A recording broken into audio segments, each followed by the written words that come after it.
বলছি কাকিমা, শরীরটা এখন কেমন আছে? এই বাবা, তোমাদের দয়ায় ভালোই আছে এখন। আর কাকু, আপনার শরীর কেমন আছে? আমার শরীর পুরো তেলের মতন আছে। তেলের মতন মানে বুঝলাম না। ছেলে চাকরি করে, মোটা টাকা মাইনে পাচ্ছে, তো তেলের মতন থাকবে না তো কি জলের মতন থাকবে? তা বাবা, তুই যে বললি 1 সপ্তাহ পরে আসবি, তো সকালেই তো গেলি, আবার চলে আসলি, কোনো অসুবিধা হয়নি তো? না কাকিমা, তেমন কোনো সমস্যা না। হ্যাঁ মা, একটু কাজ ছিল তাই বাড়ি আসলাম। ছেলের বোধহয় কোনো কাগজপত্র রয়ে গেছে, হ্যাঁ, তার জন্য হয়তো আসছে, তাই না বাবা? হ্যাঁ হ্যাঁ বাবা, হ্যাঁ সেরকমই। আরে কাকু, আপনাদেরকেই হাগুদা খুলে বলতে পারছে না, একটা ঝামেলার ভিতরে আছে। কি ঝামেলা বাবা? ওই আমার চাকরিটা যে দিয়েছে না, সে কিছু টাকা চাইছে বাবা, কিন্তু হাতে তো এখন 1 ফুটো করিও নেই। তা আমি বললাম সামনের মাসে দেবো, তা বলছে না, মেয়ের বিয়ে এখনই দরকার। তার জন্য বাবা একটু সমস্যায় আছি। ধুস পাগলা, এ কোনো সমস্যা নাকি? তুই টাকা সব নিয়ে যা, কত কি লাগবে খরচা টরচা করে বাঁচলে দিস, নাহলে তোর কাছে রাখিস। বলছি বাবা, তোমার হাতে টাকা তুলে দিয়েছি, এখন আবার নেবো, কিরকম লাগছে? আরে বাবা, আমার টাকাও যা, তোর টাকাও তাই, তাতে আবার সমস্যা কি? হ্যাঁ বাবা, তুই ভালো থাকলি, সুখে থাকলি, তাতেই শান্তি। কি মা, এখনো খাসি কম হয়নি? আরে বাবা, কমেছে, একবারে তার কমে না, এই মাঝে মাঝে একটু একটু আসে। বলছি কাকিমা, এসব ঠান্ডা জিনিস কিন্তু কিচ্ছু খাওয়া না। না না বাবা, আমি ঠান্ডা জিনিস কিচ্ছু খেতে দিই না তোমার কাকিমাকে। তুই একটু দাঁড়া বাবা, আমি পট করে টাকাটা নিয়ে আসি। আচ্ছা। বলছি বাবা, কটা খাওয়া দাওয়া করে যা। না মা, একটু আগেই তো খেয়ে গেলাম, এখন কি করে খিদে লাগে? বলছি বাবা ফুটো, তুই কটা খা রে বাবা। না না, হেমেলে বাবুর বাড়ি ভালো ভালো খাবার খেয়ে পেট পুরো ফুলিয়ে গেছে, এখন আর কিচ্ছু যাবে না। হ্যাঁ, আমরা তো গরিব মানুষ, এখন আমাদের খাবার কি করে যাবে? ওখানে যে ভালো মন্দ রসমালাই খাচ্ছিস।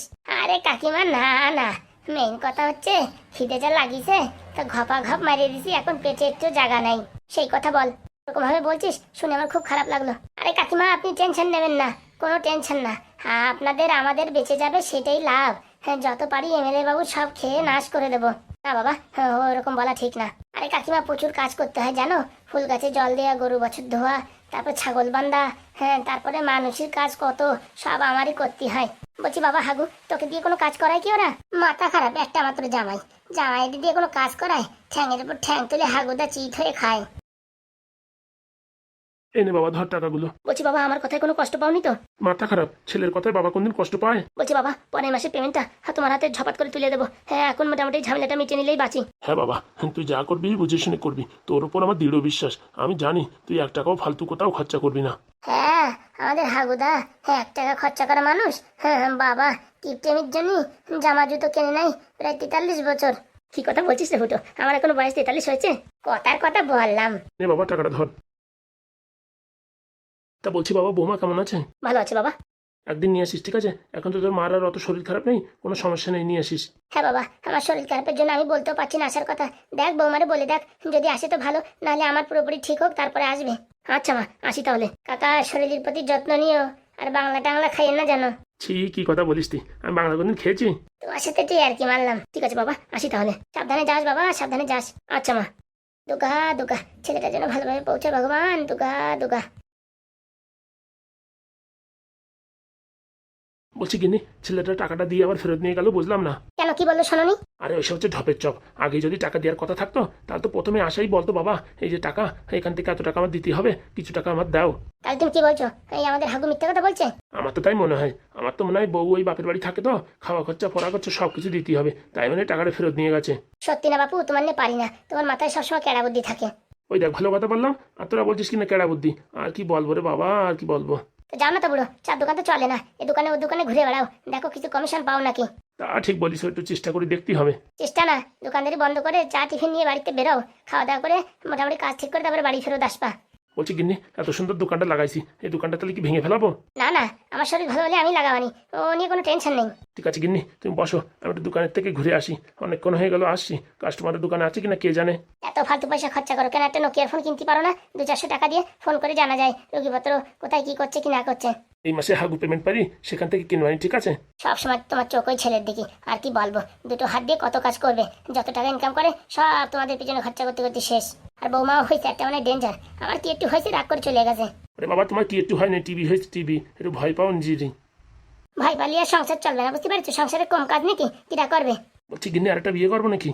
জানো তো পুরো আমাকে মেয়ে দেখতে যা, তুই খালি মেয়ে দেখতে যা, তারপরে কি করতে হয় কি না করতে হয় সেটা দেখে নেবো। লজ্জা থাকা দরকার, দাঁত কেলা দিয়ে পড়ে আছে, মনে হয় কি বুড়া খুঁজে 3 দিন ঘষেনি। বলছি বউ, তুমি তো আর আগের মতন আমার ভালোবাসো না, এখন খালি চেঁচামেচি ছাড়া কথাই বলছো না। কাজই করো তুমি, এরকম তাড়া খাওয়া কাজ। 2 দিন আগে থেকে তোমরা বলছি যে দুলড়ি বালি ফেলাও ঘরের সামনে, সে কথা কি ভুলে যাও? হে ভুলে গেছি, আমি আজকেই যাচ্ছি। মনে থাকে জানো? আচ্ছা ঠিক মনে থাকবে। যত জ্বালা বিটা মানসির, সব কাজ বাজ করো, লাস্টে বউর খিস্তি খাও, আবার কিছু বলতে গেলে কিচ্ছু বলা যাবে না, হাসি মুখি বলতে হবে বাবু ভালো আছে তো, কোনো সমস্যা হয়নি তো। আর জ্বালা ভাল লাগে না, মনে হয় মাঝে মাঝে এই বউ ছাড়িয়ে দিই। বলছি মা শেফালি, কালকে সকালবেলা কিন্তু মন্দিরে যেতে হবে, তাড়াতাড়ি রেডি হয়ে থাকিস। বলছি মা আমিও যাবো তো? তুই তো যাবি, তোর বর তো এখনো আসলো না, তোকে বলে সোনার নেকলেস কিনে দেবে, তা কি হলো? বাড়ি গেছে তো আনতে টাকা পয়সা। হো হো হো হো, বাড়ির থেকে কোটি কোটি টাকা নিয়ে আসবে নে। যাদের বাড়ির বেড়ায় ঠেলা দিলি ভেঙে পড়ে যায়, সে নাকি তোরে সোনার নেকলেস কিনে দেবে? আমার বিশ্বাস হয় না। বলছি মা, তোমাদের কেন হাগুকে পছন্দ হয় না আমি তো বুঝতে পারছি না। বুঝছো মাসি, কাজ হয়ে গেছে তাই তো দেখছি। আমার মনে হয় কি, ওই বোন একদিন ওদের বাড়ি গেছিল না, সেদিন কোনো মন্ত্র টন্ত্র লাগাই দিছে রে। না হলে বরের পালি সবসময় কথা বলে, তুমি আমি চলি এক পালি, ও চলে আর এক পালি। আরে দিদি এসব কি বলছো উল্টোপাল্টা কথা? ঠিক বলেছিস, আমার মেয়ে এরকম ছিল না, আমার কথা মতন চলতো উঠতো বসতো সবকিছু। এখন ওই টাক মাথার উপরে সবের প্রেম ভালোবাসা চলে গেছে, আমি তো বুঝতে পারলাম না। বললাম না কালা জাদু করিছে। হ্যাঁ হ্যাঁ দিদি, এসব কি কথা বলছি তুমি? ঠিকই বলছি রে, তুই আগে এরকম ছিলি না, তোর উপরে কালা জাদুর প্রভাব পড়িছে, বুঝতে পারিস? হ্যাঁ হ্যাঁ হ্যাঁ, আমি এসব মানি না। তা মানবি কি জন্যে? বড়দের কথা তো শুনবি না? তো দিদি বলছি আমি বলছি, সে কথা তোর বিশ্বাস হয় না? আরে মা, আমার খাওয়া দাওয়া সবকিছু ভালোভাবে চলছে, মাথা যন্ত্রণা কিচ্ছু নেই, কোনো ঝামেলা কিচ্ছু নেই, তো আমার মাথার উপরে কালো জাদু কি করে পড়লো? আরে পাগলি, কালো জাদু ওরে বলে না, যে তোরে কালো জাদু করবে সে যা বলবে তুই তাই শুনবি। তাহলে তো আমার বরে আমি একটু আগে বাড়ি পাঠালাম টাকা আনার জন্য, ও তো আমারে থামাই দিতে পারতো, কিন্তু ও তো আমার কথা শুনে গেল। তাহলে হয়ে গেছে, সব হয়ে গেছে। বুঝছো মাসি, আমার আর মনে হয় তোমাদের বাড়ি বেশি দিন থাকা হবে না। কেন মা, তোর কেউ কিছু বলিছে? এই দেখো না, হ্যাঁ এই বোনটা ভালোভাবে বুদ্ধি দিচ্ছি, আমার কথা শুনছে না, উল্টে আরো আমারে উল্টো পাল্টা বলছে। ও এখন বুঝবে না রে শেফালি, ও এখন বুঝবে না। ও এখন এই গোবরে পা দিয়েছে কিন্তু টের পাচ্ছে না, যখন হাঁটা দেবে পা স্লিপ করবে তখন দেখবে যে পা গোবরে দিয়েছে। আরে মা, তোমরাই তো দেখে শুনে বিয়ে দিয়েছো, এখন এরকম কথা বলছো কেন? শোন, আমার বিয়ে দেওয়ার কোনো ইচ্ছা ছিল না, তোর আর বাপ আর তোর ওই কাকা মিলে দুইজনে মিলে এইসব নাটক করে বিয়ে দিছে। কি গিন্নি, এসব কি হচ্ছে? হ্যাঁ, যখন দেখি তখন তুমি মেয়েটার এই কুবুদ্ধি দিচ্ছ।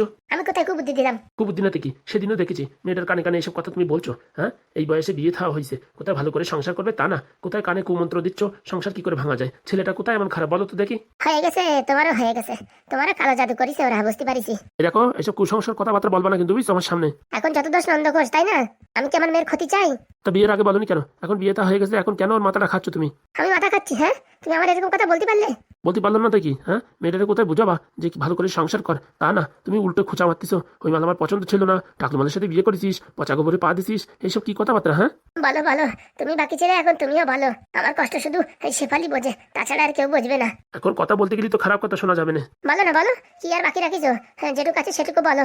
না থাক, বলার দরকার নেই। বলো বলো, তুমি বলো। বলছি, আমি বলছি, এখন শুধু তোরই অভাব ছিল, সেটাও পূরণ করে দিলি, বল কি বলবি বল। দুজনে মিলেমিশে তো বিয়েটা দিলি, আর কি করবি সর্বনাশ। বলছি বৌদি, তুমি বলো, ছেলেটা কোন দিক দিয়ে খারাপ? অত সাথে জানি না, ছেলে আমার পছন্দ না। তাহলে কোন ছেলে পছন্দ ছিল? যে ছেলের সাথে মামনি প্রেম করতো, একটা বৌদির নিয়ে চলে গেছে, সেই ছেলে তোমার পছন্দ ছিল? সেটা আমি কখন বললাম? তার মানে তো তাই, তোমার এই ছেলে পছন্দ না ও ছেলে পছন্দ? মেয়ে যখন রাজি হয়ে গেছে, সবাই রাজি হয়ে গেছে, তুমি এখন বিয়ের পরে এসে বাধা ডালছো কেন? আসল কথা হচ্ছে, বৌদিরও কোনো দোষ না, এখন আমি কথা বললে আমি খারাপ হয়ে যাবানি। না না, বল, তুই বল, তুইও বল। ওই যে যেদিন থেকে তোমার দিদির মেয়ে আইছে, সবকিছু চুনা লাগাই দিছে ওই মেয়েটা। শেষকালে এখন আমার দোষ, আমি জানতাম, তার জন্যই কোনো বাড়ি যায় বেশি দিন থাকতে হয় না। হ্যাঁ মাসি, আমি চলে যাচ্ছি, আজকেই চলে যাচ্ছি। তুই কোথায় যাচ্ছিস? না না, এত বেশি কথা আমার সহ্য হয় না। শোন, তুই আমার বাড়ি রয়েছিস, দরকারে আমার ভাগেরটা খাবি, আমি যতক্ষণ না বলবো ততক্ষণ কোথাও যাবি না তুই। না না মাসি, আমার আবার ওই নার্সের ডিউটি আছে, অনেকদিন হচ্ছে যাই না তো, না গেলে আবার পয়সা কাটিং হয়ে যাবে। ও নিয়ে তুই টেনশন করিস না, তোর মাসের যত টাকা লাগে আমি দেবো, তুই আমার সাথে থাকবি। হ্যাঁ সে তো হেল্পারিতে যত্ন আলি কাজ হয়। দেখো ঠাকুরপো, তোমার আমি ভালোবাসি, ভালো জানি, তুমি এরকম কোনো কাজ করো না যে আমার দু চোখের বিষ হয়ে দাঁড়াও তুমি। বিষ তো আমি খাবো, আর আগের তো হয়ে বসেও রয়েছি। তোমার এই দিদির মেয়ে, ও তোমার কুবুদ্ধি দেয়নি যে যত সব নষ্টের গোড়া হচ্ছে এই ঢ্যাবনা আর এই এমএলএ বাবু, এসব বলেনি? না বলেনি। শোনেন, একটা ভালো সংসার বানাতে গেলে অনেক সময় লাগে, আর ভাঙতি মানে 1 মিনিট লাগে না। তা আমাদের পরিস্থিতি এখন সেই অবস্থা হয়েছে, ভালো সংসারটা ভাঙবে তার জন্য ফাটল ধরেছে।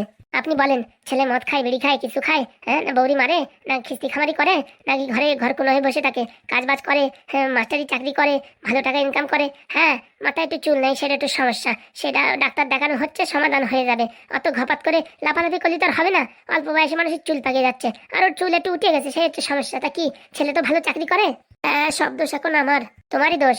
বললি তো খারাপ শোনাবে। তুমি আসার পরের থেকে এই ঝামেলার সৃষ্টি হয়েছে, না তো সব কিছু ভালোভাবে চলতেছিল। বৌদি কোনোদিন একটা কথা বলেনি মুখ ফুটে, তুমি আসার পর কি মন্ত্র দেছো, এখন সারাক্ষণ বারবার বারবার বারবার করতেই থাকতেছে। এখন বলতে গেলেই ঢাবনা খারাপ হয়ে যাবে। উচিত কথা বলেছিস ঢাবনা, একদম আমার মনের কথা বলেছিস। এই কথাটা আমি বলতে চাচ্ছিলাম কিন্তু বলতে পারিনি ভয়তে। মাসি এখানে আর আমার থাকা যাবে না। দিদি কোথায় যাচ্ছ তুমি? সুখে সংসার কর বোন, সুখে সংসার কর। যদি কোনো আপদ বিপদের পড়িস তখন তোর এই দিদিরই স্মরণ করিস। শেফালি তুই কোথায় যাচ্ছিস? মাসি তুমি আমার আর বাধা দিও না, এখন আমি বাড়া হাতে ছাই হয়ে দাঁড়াইছি, আমার এখান থেকে বিদায় নেওয়াই ভালো হবে। শেফালি মা তুই চলে গেলি আমি যে বড় একা হয়ে পড়বো। যাক না যাক, ওর নিজের বাড়ি যাক, কদিন দেখা সাক্ষাৎ করে আসুক। সারা জীবনের মতন তো যাচ্ছে না, আবার চলে আসবেন তা কি। দেখো ঠাকুরপো তুমি কিন্তু কাজটা ভালো করলে না। হ্যাঁ দেখো আমার দিদির মেয়েটা কিরকম রাগ করে চলে গেল। আজকে কথাটা দুঃখজনক হলেও দুদিন পরে ভালোই হবে। হবে না, তোমার গোষ্ঠীর লোক যদি যেত তখন বুঝতে পারতে। আরে বৌদি একটু বোঝার চেষ্টা করো। হ্যাঁ বিয়ে তো আমি দিচ্ছি, কোনো সমস্যা নেই, আমি তো আছি সামনে। তুমি তখন আছি বলে খালাস হয়ে যাচ্ছ, পরে যখন আমার মেয়ের সমস্যা হবে তখন কে এসে দাঁড়াবে? শোনো বৌদি, সারা জীবন আমি ওর পাশে থাকবো, কোনো সমস্যা হবে না। দেখবানি দুদিন পরে বিয়ে করবা, তখন নিজের ফ্যামিলি হবে না, তখন কি আর আমাদের পিছনে ঘুরে বেড়াবে না? আজকে এই কথা দিলাম, এই ঢ্যাবনা কোনোদিন বিয়ে করবে না। দেখবানি। দেখো বৌদি তুমি দেখো, এই ছেলেটা ভালো হবে তার 100% গ্যারান্টি। তোমরা এরকম করো না, আর যদি ছেলেটা পরে খারাপ বেরোয় সেদিন তোমাদের আমি ছাড়বো না বলে দিলাম। আচ্ছা গিন্নি, যা হয় তখন দেখা যাবে। তুমি যে শাস্তি দেবা সে শাস্তি আমরা মাথা পেতে নেবো। মনে থাকে জানো। দেখলে রূপা, তোর বাবা যে কথা বলো মনে রাখিস জানো। আচ্ছা মা, আমার দৃঢ় বিশ্বাস আমার স্বামী আমায় খুব ভালোবাসবে। ঠিক আছে। শেফালি, শেফালি বলছি কি মা রূপা, তুই সত্যি করে কথা বল, হাগু তোর সাথে কোনো খারাপ ব্যবহার করেছে? যদি খারাপ ব্যবহার করে তুই বল, এক্ষুনি আমি তোদের ডিভোর্স করাই দেবো। না না কাকা, আমার সব কথাই তো শোনে, আজ পর্যন্ত আমার উপরে একবারও চেঁচামেচি করেনি। তুই মা তোর মার কথা শুনিস না, বুঝতে পারিস? তোর মার একটু ওই চাকমাতার ছেলে দেখে একটু অপছন্দ হয়েছে, কদিন পরে এমনি ঠিক হয়ে যাবে। না না বাবা, মানুষ ভালো হওয়ার দরকার, টাক মাথা দিয়ে আমি কি করব? মানুষ ভালো হলে টাক মাথায় এমনি প্লাস্টিকের চুল পাওয়া যায় লাগানোর জন্য। এই তো আমার মামনির কত বুদ্ধি। এমনিতে এখন একটা সরকারি চাকরিওয়ালা ছেলে পেলে পাওয়া যায় না, যা পাওয়া যায় মদ গাঁজা খায়, পড়াশোনায় ভালো না, যে করে ঘুষ দিয়ে চাকরি পাইছে, এইসব কন্ডিশন। এই তো আমরা পুরো জল যন্ত্র নিজেরা হাতে ধরে চাকরি দিছি, সারা জীবনে কোনোদিন তোর উপর বেশি কথা বলতে পারবে না। হ্যাঁ, কারণ কি চাবিকাঠি সবসময় আমাদের কাছে। আরে বাবা তোমরা ওইসব নিয়ে টেনশন করো না, সব ঠিক হয়ে যাবে। মার এখন একটু মন খারাপ হয়েছে, এই একটু পরে ঠিক হয়ে যাবে।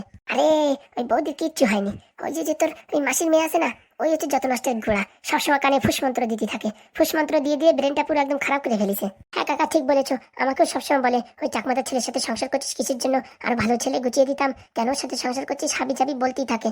ওই শুনতে শুনতে একসময় তোর মাথাও খারাপ হবে হয়তো কাকা। কতবার নিজেই ভেবেছি ওই চাকমাতার ছেলের সাথে কেন বিয়ে করতে গেলাম। দেখেছেন এমএলএ বাবু, আপনার ওই মোটামুটি শালির মেয়ে চলে যাচ্ছে, তার জন্য দুঃখ পাবেন না। ও থাকলে পারে আপনার মেয়ের সংসারটা পুরো একদম তছনছ করে দিত। না না ঢ্যাবনা, তুই ঠিকই বলেছিস, রাগ হয় হোক, আগে নিজের তারপরে পরের। তাই না দেখি। রূপা, ও রূপা, এই যে জামাই বাবা চলে এসেছে। চলে আসছো তুমি? হ্যাঁ হ্যাঁ, তাড়াতাড়ি রেডি হও, চলো, নাহলে দোকান বন্ধ হয়ে যাবে। কোন দোকান ভাই? ওই তো রূপার জন্য একটা নেকলেস কিনবো, ওর একটা নেকলেস পছন্দ হয়েছে, সেটা কিনতে যাবো। বলছি বাবা, টাকা কোথায় পাবা? এই তো হ্যাঁ, আজকে তো আমি স্যালারি পেয়েছি। তাই নাকি? এ তো খুব ভালো কথা। তো বলছি বাবা, টাকা পয়সা কিছু বাড়ি দিছো? ওই আর কি দিয়েছিলাম, কিন্তু এখন ওই রূপার একটা জিনিস পছন্দ হয়েছে, বাড়ি থেকে আবার টাকা ফেরত নিয়ে আসছি। হ্যাঁ সামনের মাসে দেবো খানে। এ কি অলক্ষণে কথা! না না, হ্যাঁ বাড়ির যে টাকা পয়সা আছে 1 মাস চলে যাবে, কোনো সমস্যা নেই। আগে আমার রূপাকে একটা ওর পছন্দের নেকলেস দিই, তারপরে দেখা যাবে। হ্যাঁ, এত ভালোবাসো বাবা তুমি আমার মেয়েকে? আমার জীবনের থেকে বেশি। এই কথা শোনার পর মন প্রাণ কলিজা সব ঠান্ডা হয়ে গেল। ঢ্যাবনা দেখেছিস, আমরা ভুল করিনি। মাথা খারাপ, ঢ্যাবনা কোনদিন ভুল করতে পারে? আপনি বলেন। না রে না, মাঝে মাঝে ভাবি আমি এমএলএ হলাম কিসের জন্য? এমএলএ তো তোর হওয়ার দরকার ছিল। সময় আসলেই হবে। সময় আসলে হবে মানে? তুমি তো সবসময় বলো যে তুই এমএলএ হলি ভালো হতো, তুই এমএলএ হলি ভালো হতো, তো একদিন আমি হবেন দেখে নে। কি কি কি কি বলছিস? আরে বাবা, যখন তুমি হাঁটতে পারবে না চলতে পারবে না তখন এমএলএর পর চালাবে কে? হ্যাঁ ও তাহলে ঠিক আছে, ওই বয়সে তুই এমএলএ হলি কোনো সমস্যা নেই। বলছি রূপা তাড়াতাড়ি রেডি হয়ে নাও। এই তো যাবো আর আসবো, দাঁড়াও একটু সময় দাঁড়াও। তুমি কে বলেছে আমার বড় ভালোবাসে না? দেখো এতগুলো টাকা নিয়ে আছে আমার নেকলেস কেনার জন্য। জামাই আইছে দাঁড়ায় রয়েছে, তুমি এরকম দাঁত কেলাচ্ছ কেন? বসতে যাচ্ছি বলো। আরে বাবা, আমি বলাও যা তুই বলাও তাই। বলছি জামাই বাবা, দাঁড়িয়ে আছো কেন? যাও হাত পা ধুয়ে বসো, একটু রেস্ট করো, কিছু খাওয়া দাওয়া করে তারপর যাবে। না না বাবা, হ্যাঁ পরে দোকান বন্ধ হয়ে গেলে আর এক ঝামেলা। আরে বাবা, তুমি কার সামনে কথা বলছো? আমি এমএলএ বীরেন দত্ত, এক ফোন করে পুরো এই চত্বরের সব দোকান খুলিয়ে দেবো। ঠিক আছে বাবা, আমি একটু রেস্ট করছি।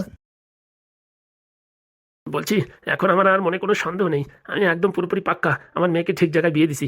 হ্যাঁ বাবা, ছেলেটা দেখে দিয়েছে কে? চল আজকে বিরাট বড় পার্টি হবে তোর আর আমার। বলছি কি একটা কথা বলবো? বল। বলছি এমএলএ বাবু, ওদের বাড়ির পরিস্থিতি খুব খারাপ।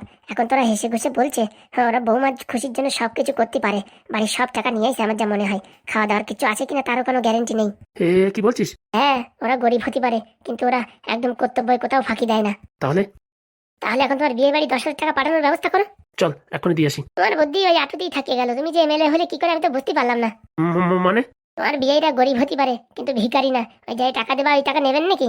তাহলে ঝামেলা কি করে দেবো? ওর বন্ধু আছে না, ওই ফুটোর হাত দিয়ে টাকাটা দিয়াতে হবে। তাহলে আর দেরি কিসের জন্য, তাড়াতাড়ি ডাক। চলো বাংলা খেতে খেতে কথা বলি। সত্যি ঝামেলা, তুই যে কথা বললি না আমার মুখে এক্ষুনি নাল চলে আইছে। চলো চলো তাড়াতাড়ি চলো। বিয়ে দিয়ে যে কি জ্বালা, সে আমি ছাড়া আর কেউ জানতেছে না। কয় দিকে যে হ্যান্ডেল করতে হয় বন্ধুরা, আর বলতে হবে না। ভাগ্য ভালো লুঙ্গি পরি, প্যান্ট পরলি ঢিলে হয়ে খুলিয়ে যেত।